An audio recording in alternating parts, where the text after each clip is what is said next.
तुम्हारे पांव के नीचे कोई जमीन नहीं। कमाल यह है कि फिर भी तुम्हें यकीन नहीं। मैं इन बेपनाह अंधेरों को सुबह कैसे कहूं, मैं इन नजारों का अंधा तमाशबीन नहीं। अति महत्वपूर्ण भर्ती परीक्षाओं का प्रश्न पत्र लीक होने जैसी परंपरा भारतीय जनता पार्टी की सरकार के कार्यकाल में पड़ी है। यूपी के शिक्षा मित्र सैकड़ों की संख्या में आत्महत्या कर रहे हैं। महंगाई, बेरोजगारी ने आम आदमी का जीना दुश्वार कर रखा है।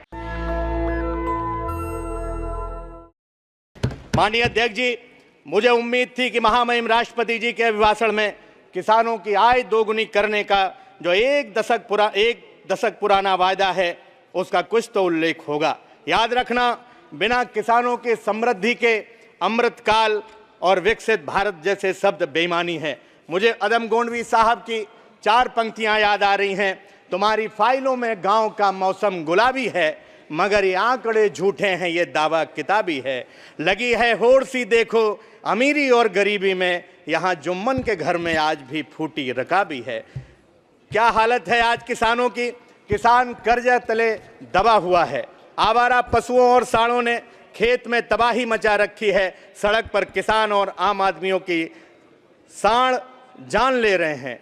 तेंदुओं ने पूरे हमारे लोकसभा क्षेत्र में आतंक मचा रखा है।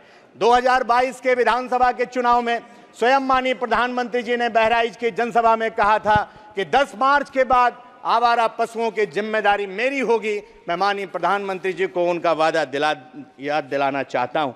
नवगठित 18वीं लोकसभा की पहली बैठक ऐसे कालखंड में हो रही है जब भारत की तरुणाई अपनी जायज मांगों को लेकर सड़कों पर उतरी हुई है। अति महत्वपूर्ण भर्ती परीक्षाओं का प्रश्न पत्र लीक होने जैसी परंपरा भारतीय जनता पार्टी की सरकार के कार्यकाल में पड़ी है। देश भर के कर्मचारी पुरानी पेंशन की जायज मांग कर रहे हैं। यूपी के शिक्षा मित्र सैकड़ों की संख्या में आत्महत्या कर रहे हैं। महंगाई, बेरोजगारी ने आम आदमी का जीना दुश्वार कर रखा है।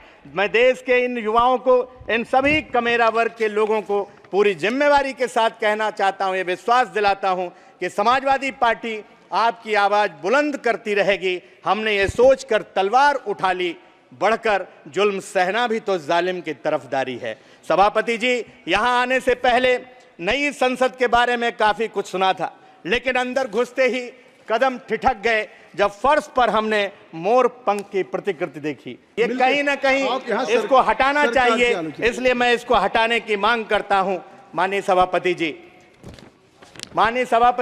लेकिन मैं इतना कहना चाहता हूं, सत्ता पक्ष भले ही महामहिम राष्ट्रपति जी के अभिभाषण के मार्फत ये दावा करे कि उसकी बहुमत की सरकार बनी है, लेकिन देश हकीकत जानता है कैसे ये बैसाखियों पर टिकी हुई सरकार है। यहाँ दुष्यंत कुमार जी की 4 पंक्तियां मुझे बरबस याद आ रही हैं।